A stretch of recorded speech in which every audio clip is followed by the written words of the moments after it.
which is seldom discussed, which is this concept of coachability, right? So I think at the end of the day, whatever you're doing, whatever personality you are as a founder, whatever your background is, even if you have spent 20 years in the industry that you're going to disrupt, or you're fresh out of school without having built a business in your life, I think if we put on the hat of, coachability, that I'm always here to learn, wherever I am, I think that's going to be the foundation, which will build on the culture, the values, and the principles that will be that strong foundation for any successful founder.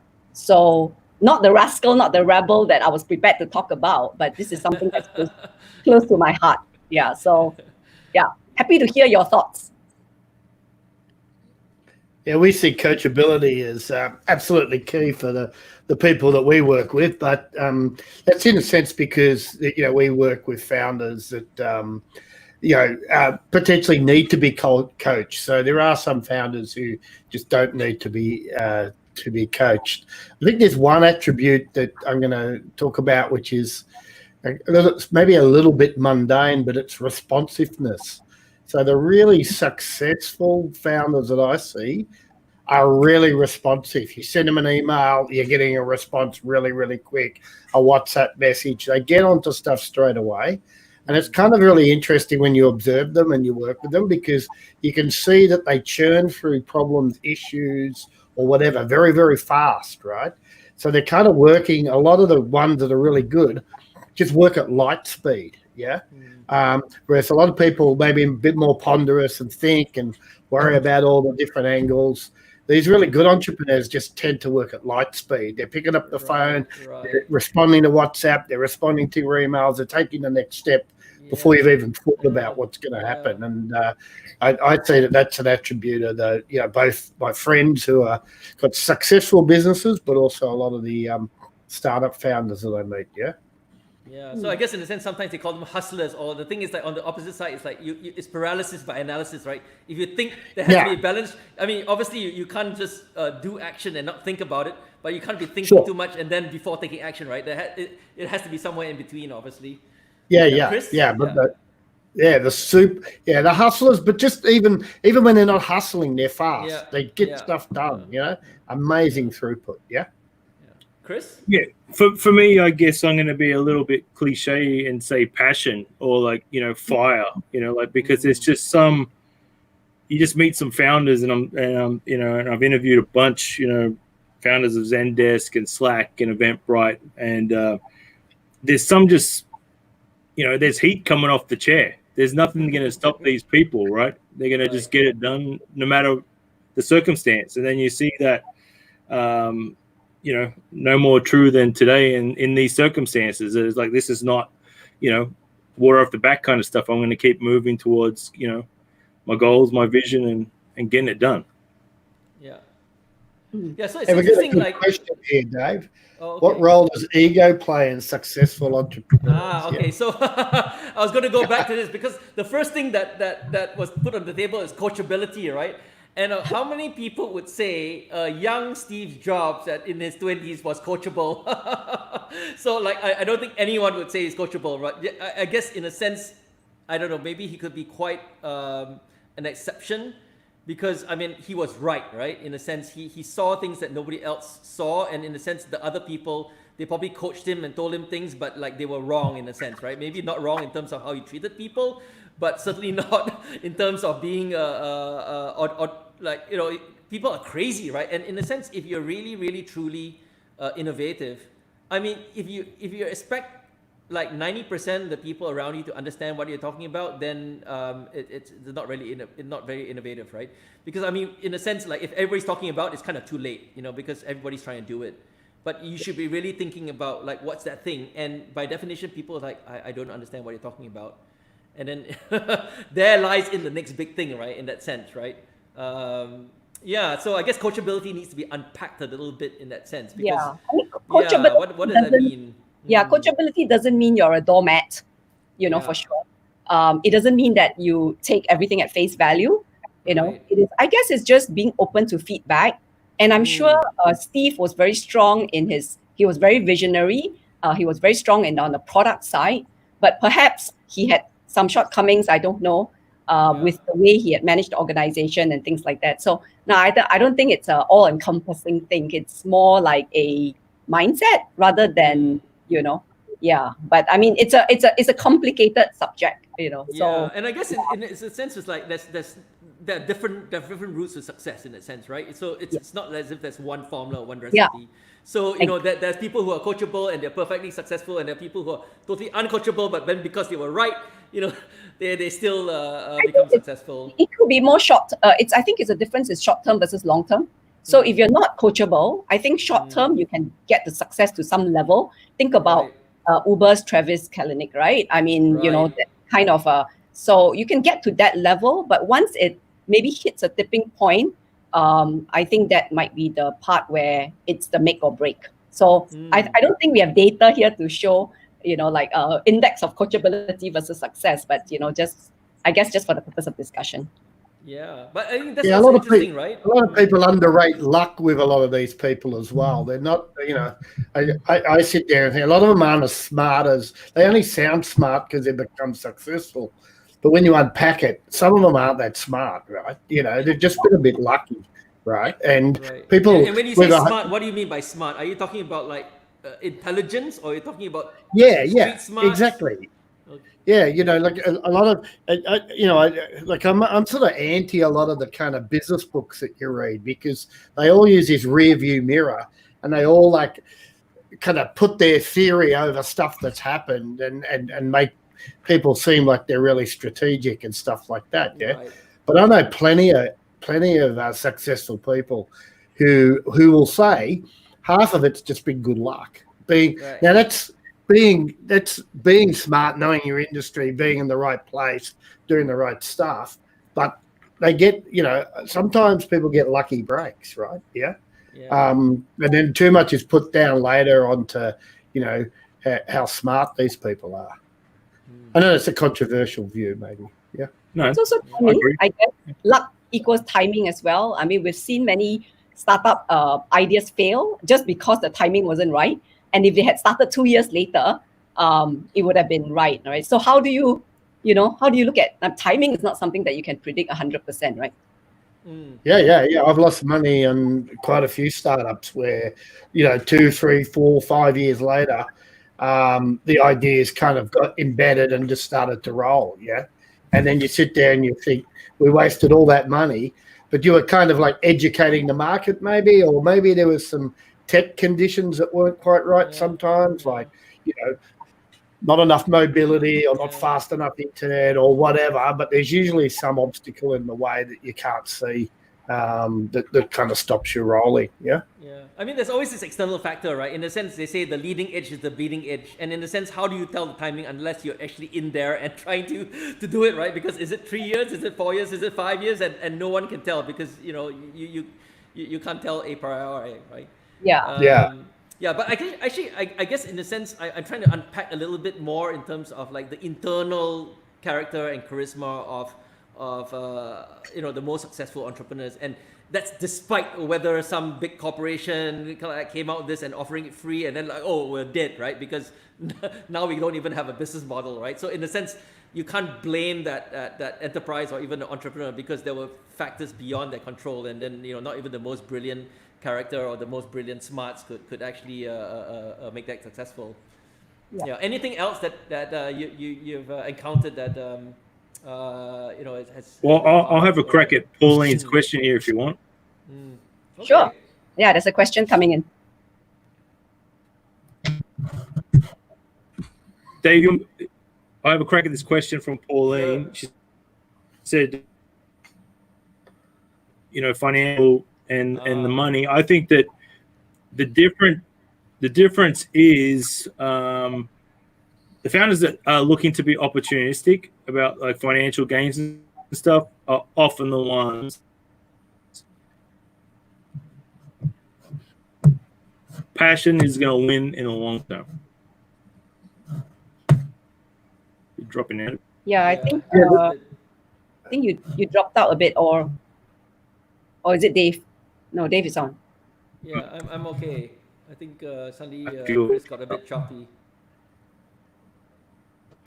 So while Chris gets his bandwidth back, All right, sorry, you take over. while Chris gets his bandwidth back, it's an interesting question because we always say the founder shouldn't have a passion for their solution. Sorry, guys. They should have a passion for the problem that they're solving, right? Because a lot of startup founders get fixated on I've built this or whatever. They get focused on their solution, but it's really the problem that you're solving for the consumer or the opportunity you're creating for the consumer or if you're B2B for the business.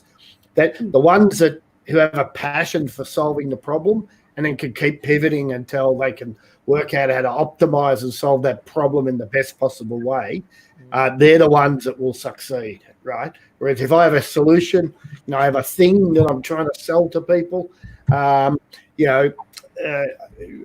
just got to be convincing people all the time. I'm not really getting to the nub of why they will change their behavior and spend their money.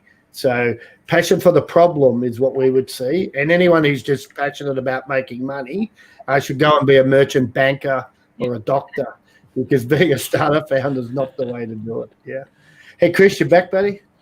Yeah, well, that's pretty much exactly what I said. Yeah, but I said it better, didn't I? Yeah, exactly. You did. It's all, mate. That's a reason. It's a reason. Yeah, I was gonna say same thing. Don't try and be opportunistic. You gotta you'll lose steam. Yeah. But I guess it also depends on the business model. I think if it's if it's a B2C business where market share is extremely important, and I think it's just about growth, right? Like growth.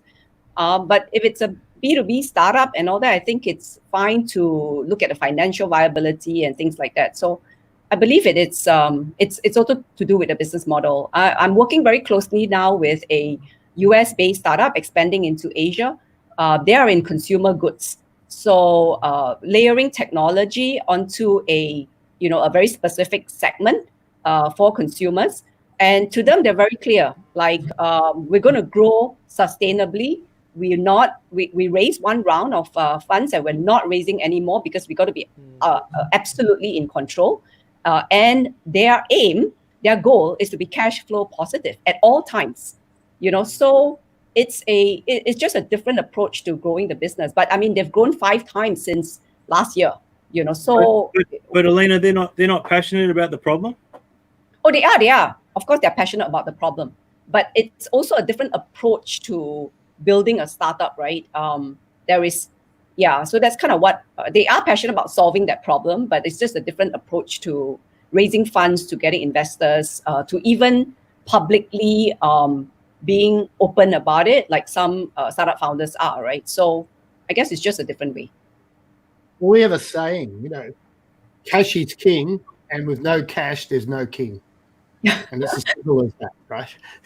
Once you run out of money, you're out of business. Yeah. So when we talk about being passionate about the solution and all of that, at all times you have to make sure that you've got cash flow, that your burn rates what it needs to be to get to where you need to go, right? So don't for a moment think that we would tell anybody that not to watch your finances. Like as soon as you're out of money, you don't have a business, right? Yeah. And actually, you just have a dream at that point. Yeah.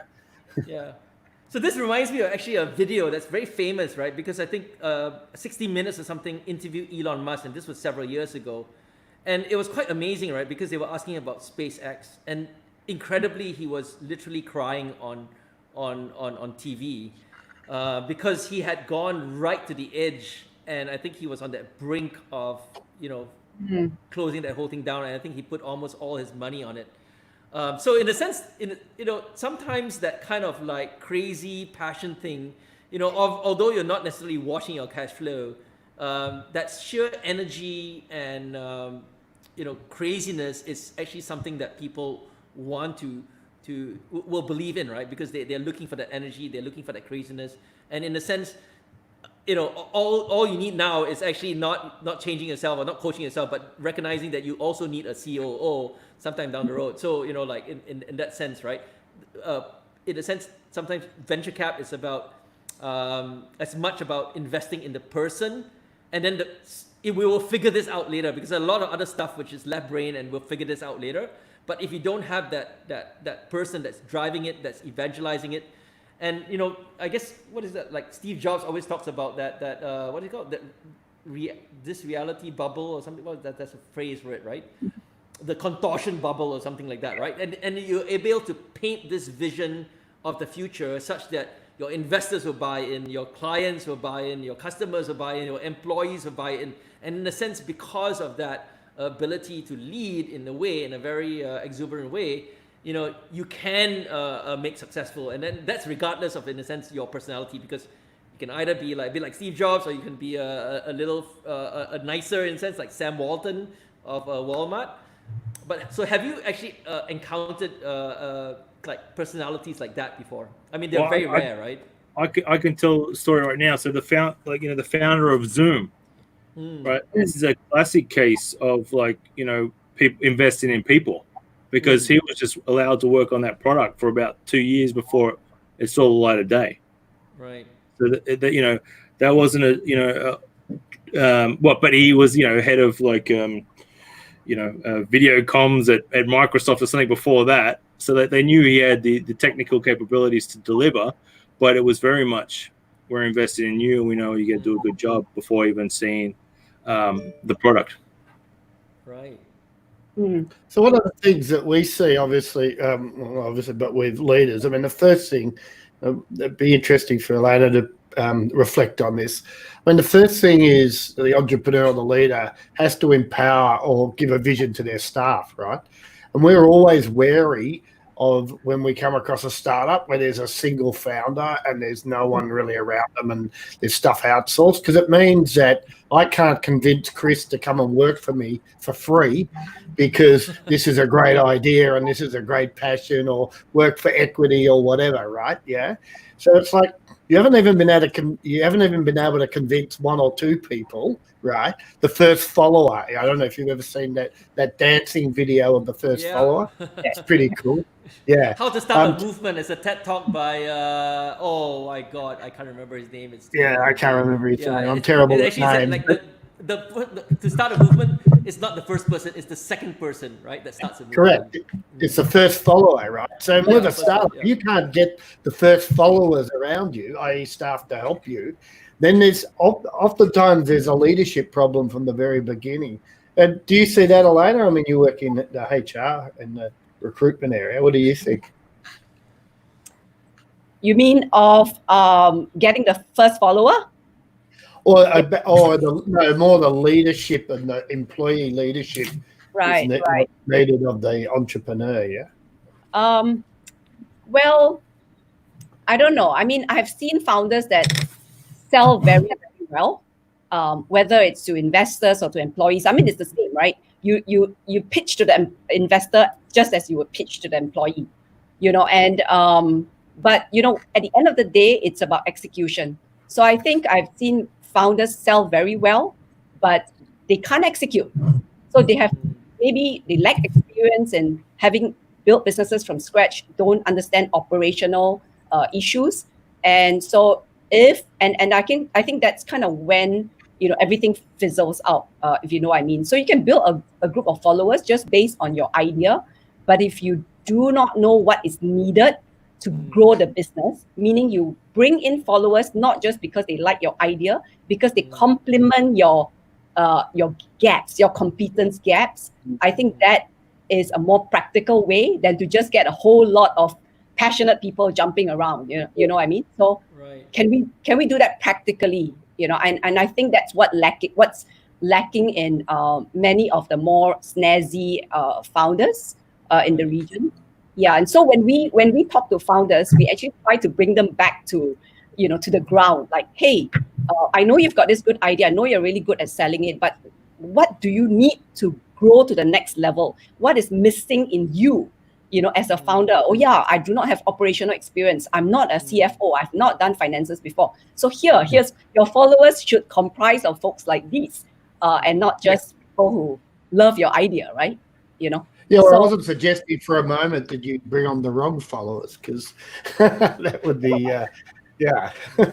yeah, but I Um, mean, There's you always know, a tendency for you to in a sense resonate naturally and then recruit people like yourself. But sometimes what is most needed is someone that's dangerous. completely Yeah, unlike yourself, right? yeah, Because yes, you need that exactly. person who's serious, who's in a sense boring, and I'm just going to be very disciplined about the finances. Well, you go and do the rah rah thing on stage, right? But how many people yeah, actually recognize that? Because in a sense, you shouldn't expect to get along with that person, right? Yes, Because but then you yeah. need that person more than you know in a sense.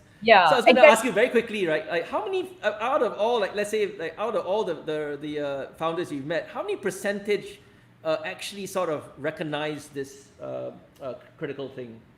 Actually, for the founders, I think for the seasoned founders, means founders who have built and failed Right, before, right. they know, Yeah, right? I They mean, know, I guess most of the time because you learn the hard way, right? But I guess yeah. in a sense, like the first time founders, like among them, very interestingly, like how many percentage you I think would Yeah, I think first would time recognize founders, I this? would say 80% would band with people that they're comfortable with. It's very Right, human nature. right, And if you do that, I think I mean, it makes sense initially because you want to mm, have this kumbaya effect, right? Like, kind right, of campfire effect. But then as you grow out of it, hopefully either you've got really good advisors or investors behind you that can help you, kind of unpack your team. Or mm, else, what I've seen also that is a big problem is this inner circle syndrome. The inner circle syndrome that has and very prevalent, right? As you expand, that doesn't create the kind of trust and collaboration among the bigger team as you scale. So yeah, I think just have to be very conscious of it. Initially, I think it makes sense. We want to work with people who we like, right? You know, and not necessarily just and because in the initial days, it's all about generalist skill set anyway. You don't need anyone to specialize in anything in particular. Everyone is just solving problems on the go. So as long as you're a good problem solver, you've got a hunger and you've got the right attitude, I think it works for the initial team. But only I think as you scale, yeah.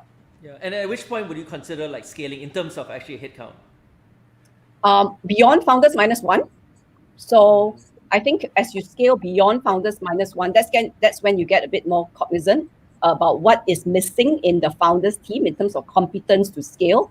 And sometimes we have to eat humble pie, right? The founders have to realize that, hey, I may be a founder and a shareholder. I am the idea guy. I may not be the right person to bring this startup to the next level Mm, because I lack this. And that I think that requires a whole level of maturity because you're going to maybe give up. You've got to like be in tune, right, with what your weaknesses and challenges are for the purpose of the business. So those are, I think, the tussle that founders have to go through. So it depends on the advisors and investors as well. I've met investors and I've argued with them about should the founder be the CEO or should the founder let go for someone to be the right, CEO? And some right. investors, for some reason, do prefer the founder to be the CEO, even if they Mm, may not have the 100% competence. So right. it's all just different philosophy. Yeah. Right, right. Actually, I Um, think there was some sort of like empirical research, and then they looked at companies which are fairly large, and then the founder had left. And in the sense, sometimes the people who are left are the COOs, right? So I mean, you look at it, Apple, it's run by Tim Cook, and for the longest time, it's like, where's the innovation, right? Because maybe it's now become an organization risk averse, and then you don't have that singular vision. And actually, interestingly, my cousin has actually been working in Apple initially in Malaysia, but he very quickly in the 1990s went off to Silicon Valley headquarters, and he's I think older than the buildings in Apple. He went there in the 1990s, and he still has this job now, right? I think like 30 years or 40 years, or 40 definitely 40 years now, oh, and he's seen like 5 generations of Microsoft literally before Steve Jobs even came in. And yeah, he was saying that, I was saying like, okay, I obviously didn't ask him for any secrets because he's product development. I didn't ask him for any secrets. I said, what's the biggest difference between when Steve Jobs was there and when Steve Jobs wasn't? And he says like, now everything's by committee and nobody really makes a decision. And in a sense, that explains everything and why it's all about, okay, we'll have the screen bigger, we'll have the thing thinner, and we'll have it higher resolution. and we don't have all these leapfrog, audacious visions of Apple products. And then people, it's very common nowadays, right? Apple releases things, and then the Android people say, yeah, like this thing came out 3 years ago, and then you're trying to make it sound as if you're the latest thing that's on market, right? So there is a case to be made for at least the personality or the energy of that founder to be there still, right? And then because in a sense that the mojo, right? The mojo, the X factor, it's not there anymore. And interestingly, Dyson, right? James Dyson still is sitting next to the designers up there. And obviously, if it's right, then it's good. But if it's wrong, then that could possibly cost the company. So that's also a downside to having the founder there all the time. So there's quite a difference. There's quite a difference between tech founders and then kind of business founders and stuff like that. So tech founder, then it matters about kind of what kind of product that you're trying to push out.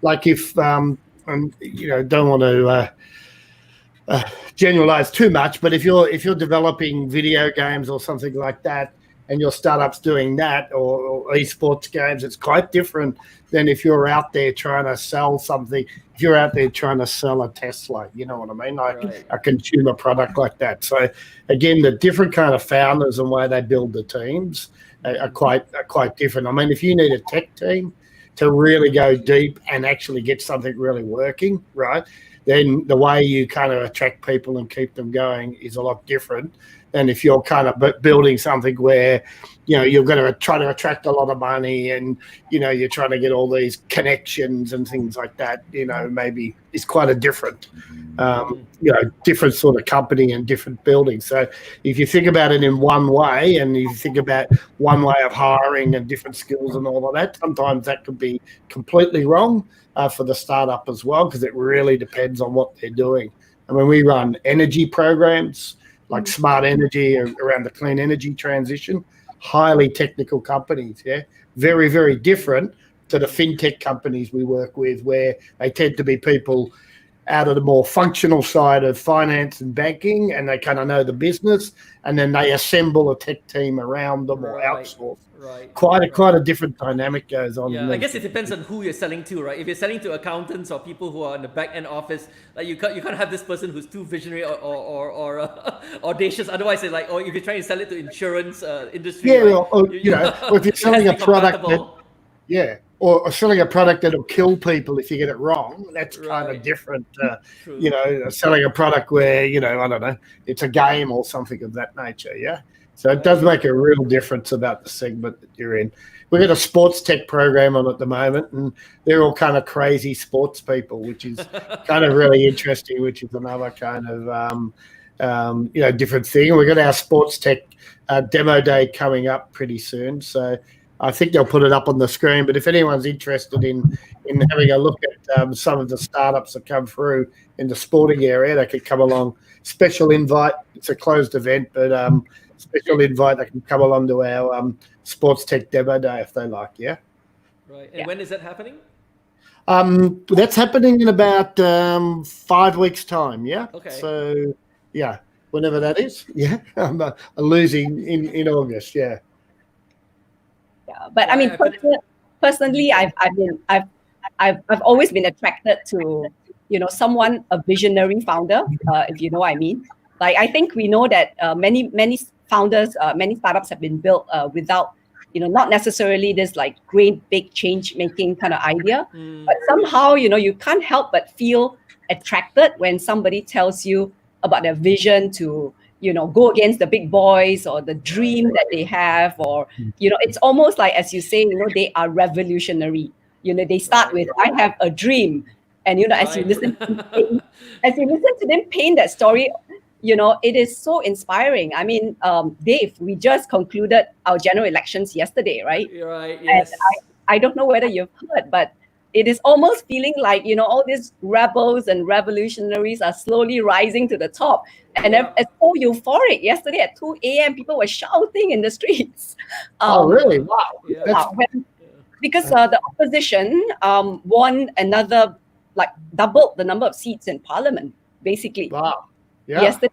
And I look at it and I was reflecting to a friend today and I said that, hey, startup founders are not very different from politicians. They Yeah. start with that dream, and then it's that courage, right? And that courage and the discipline to stick to that dream no matter what happens.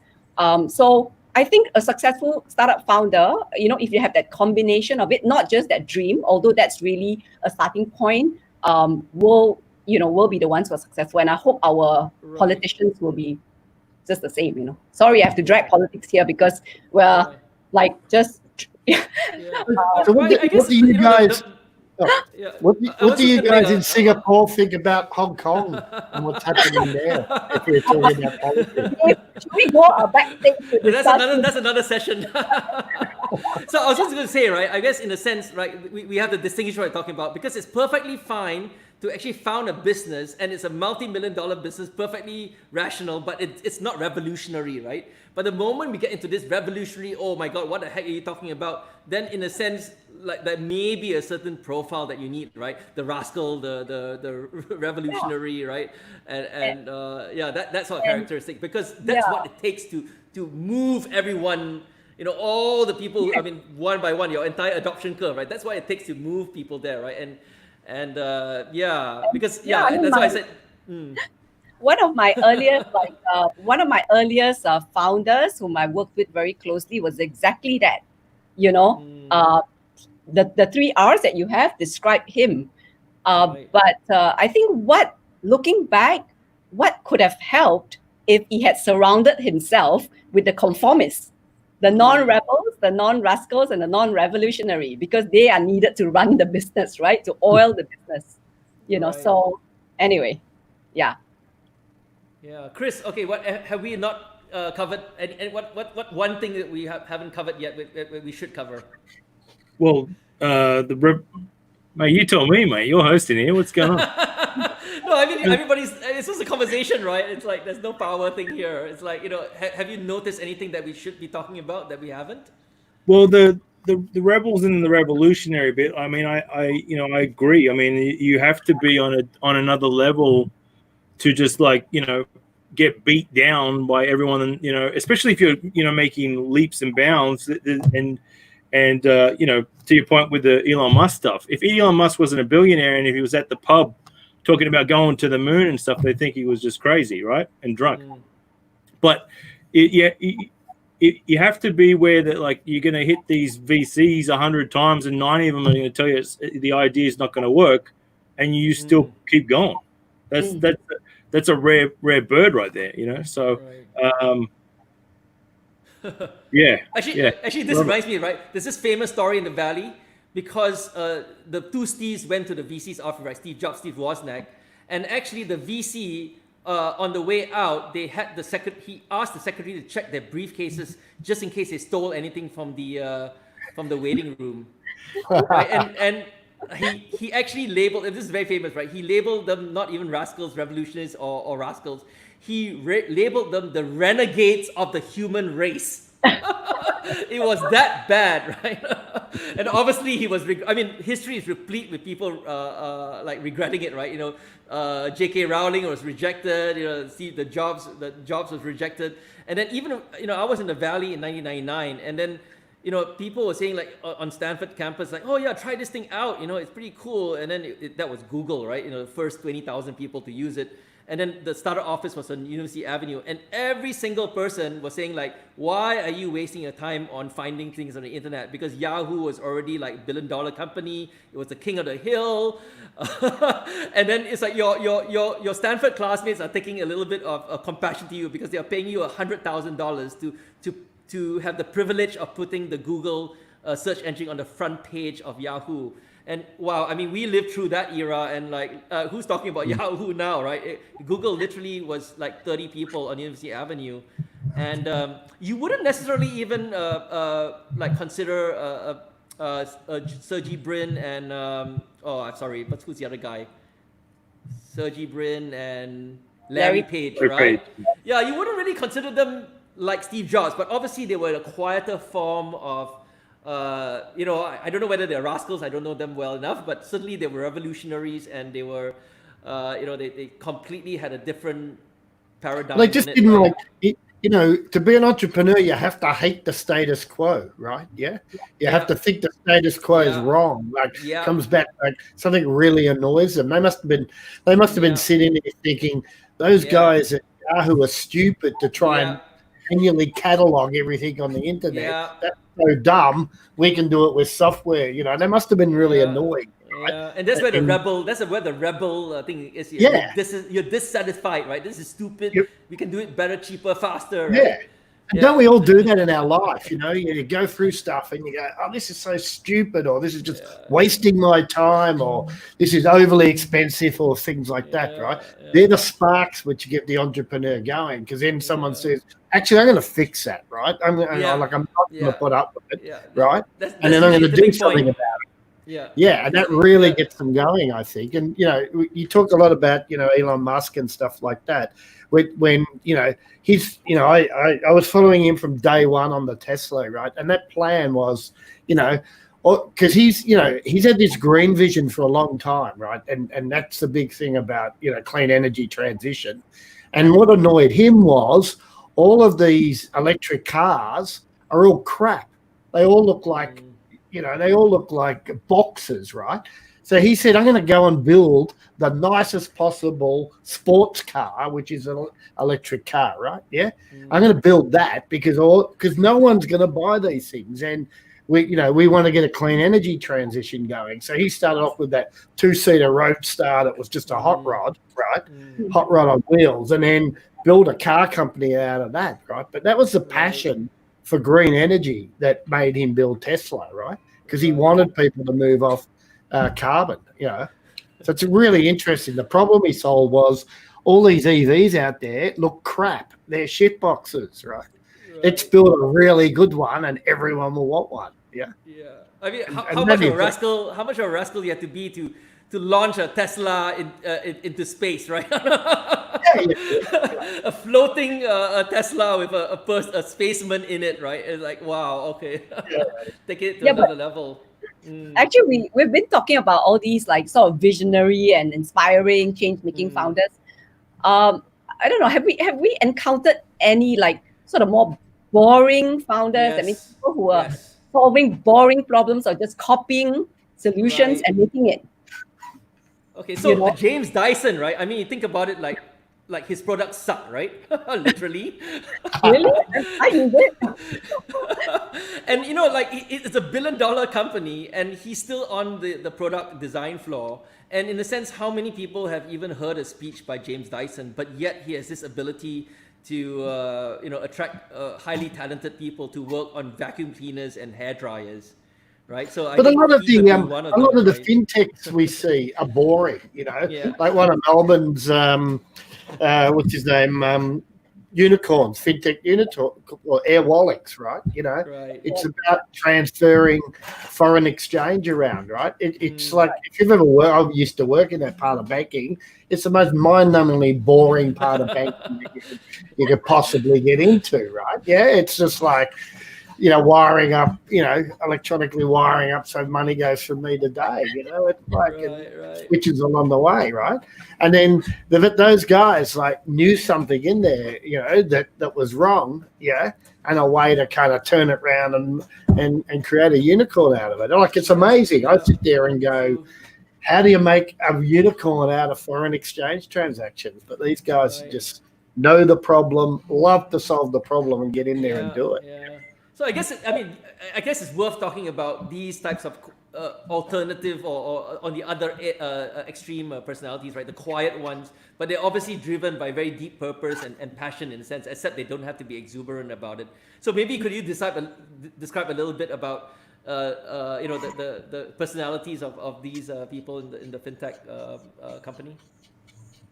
Well, yeah, look, a lot of them have deep expertise. And like I was saying before was, they can see an issue in there that no one's solving, and, they have the domain knowledge, like nothing, particularly as an investor and stuff like that. When you come across someone who has, you really can see they've got deep domain knowledge.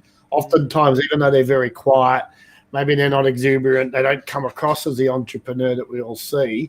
But as they talk through the problem and the way they're solving it, you can see the richness in there, and those people are the ones that often succeed as well, because people sit there and then actually realize, oh, this person really knows what they're doing, and you can back them and help them, and if they do all the right things, and oftentimes they're not good salespeople, and blah blah blah, but you can add that around them as they go forward, but very sometimes detailed, very deep. I agree. I think sometimes I think in the startup world, it's just too many events and too much Lara, and so founders get sucked into that, and instead of really going head down and looking at the business, right? So, and sometimes when you meet some of these founders which you have never heard ever in your life ever before, and they tell you about what they're solving, you're going, wow, where have you been? Kind of thing, right? And they say, we don't need to do all these. We have our regular group of investors. We don't need to show and tell, right? And when we tell potential employees, they understand what we're trying to solve. So I think those are the kind of founders that I personally am, really excited to meet. If I get to, like two of my startups, not in my startup bootcamp portfolio, Street Pricer and ONX. The two founders there would have never been to a meetup.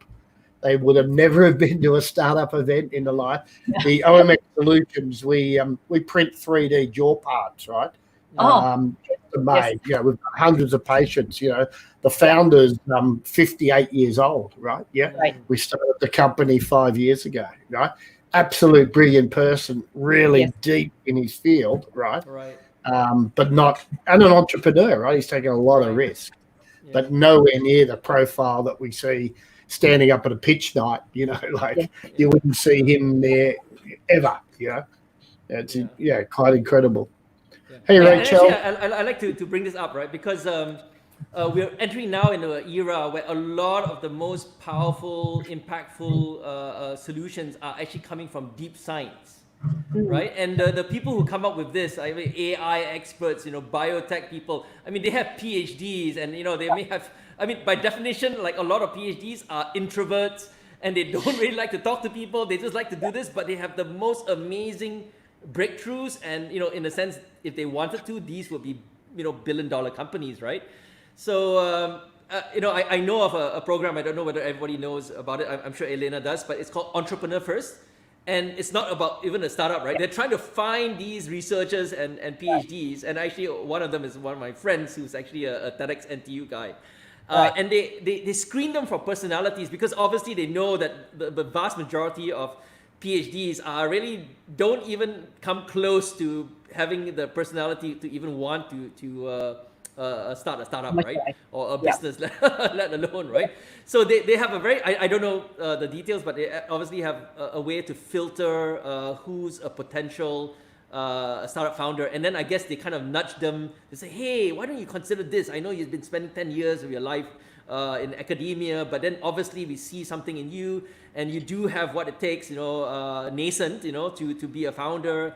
And I'm sure they have this process of filtering, interviewing, and also in a sense trying to inspire them to cross over, right? So can anybody does anybody have experience with that sort of profile of thing? Because they're going to be very much more important now, because obviously a lot of this deep tech stuff, like you can't just walk up and do it, right? I actually met this in one of our accelerator programs that I mentor. So they are in NLP, natural language processing, and the CTO doesn't speak a word of English. He's Chinese, only Cantonese.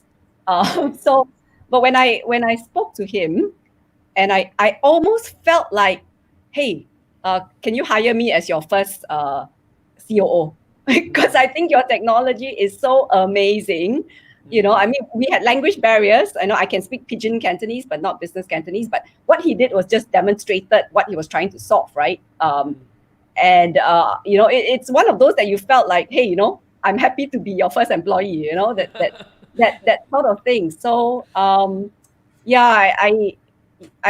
think some of these just that we don't have a structure to kind of help you guys. But there are some really, so I think it's good for them to participate in accelerator programs, because I think that structure will help them to, like maybe find the right co-founder, or, whatever it is. But yeah, I mean, these are really gems. These are gems, Yeah.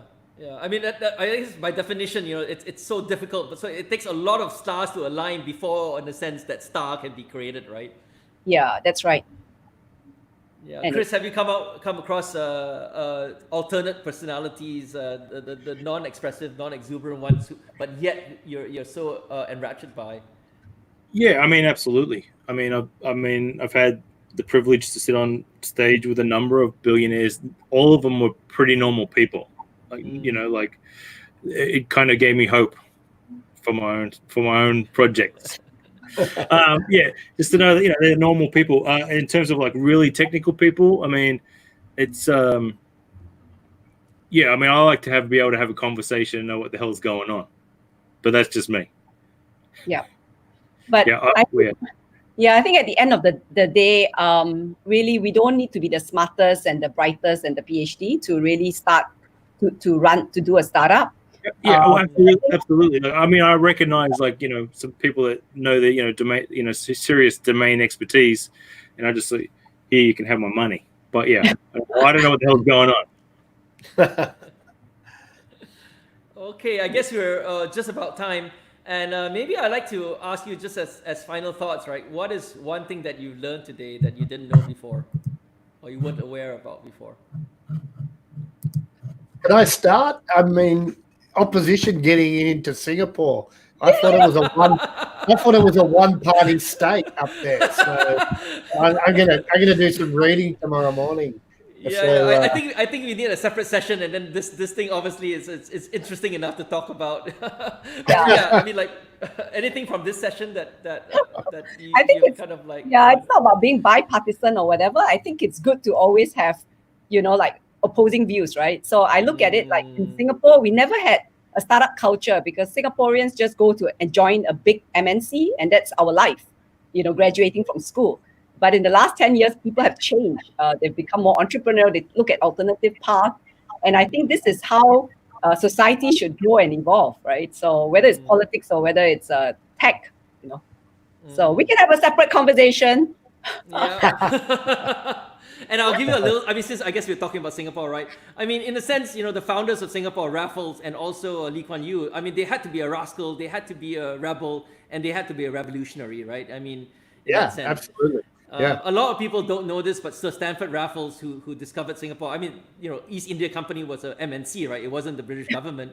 He actually defied the orders of his governor in Penang because he didn't go along with this guy, and the guy was too risk averse. He said, like, don't ever go south because the Dutch will be pissed off, and then they'll start shooting at us, and we don't have enough military to fend them off. But he refused, right? So he's so sneaky. He sent the colonel. Okay, so this guy's name is very interestingly, he's related to Justin Trudeau, but he sent Colonel Farquhar on a ship down to the area of Singapore early in the morning, and then I don't know what he said, but he did an excuse, said, "Oh, I'm going somewhere else," and he hopped onto the second ship, and then he pretended to go somewhere else, but then actually converged with Farquhar.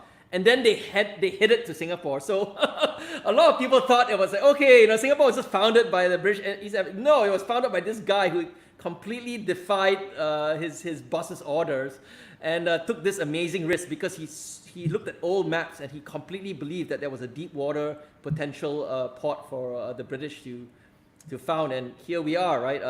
200 years later, because last year was Singapore's bicentennial. Yeah, look, that's the story about it. I do really briefly. I think Singapore's an amazing place in terms of, such a small country and everything it does on the world stage. And you think it's just like a startup, you know what I mean? Because it doesn't have a lot of natural resources, doesn't have a lot of people, blah blah blah. But it really punches its weight on the world stage. So it's interesting, to observe that in the politics. Yeah. Hey, thanks for having us, Dave. Yeah. So stay tuned. I know you guys are leaving this room, but stay tuned because this whole afternoon section is an examination into the most amazing people, right? So after this, the session is called Adventurous Assemble. So I know this person called Jen or Jenny in Sydney, and for 10 years she was in corporate and doing marketing and blah blah blah. And then we met at TED like years ago, and then suddenly on her Facebook she's like flying helicopters. It's like, okay, like this is not your normal job, and it's not even a fun thing. It became her second profession. So I asked her to host the next session, and she's gotten together some of the most incredible people who are not incredible to start, but they start off with normal careers. There's this guy who was like obsessed over a jetpack, and he built the first FAA approved jetpack. He flew it around the Statue of Liberty a couple of years ago, and just last year he flew it around Sydney Opera House.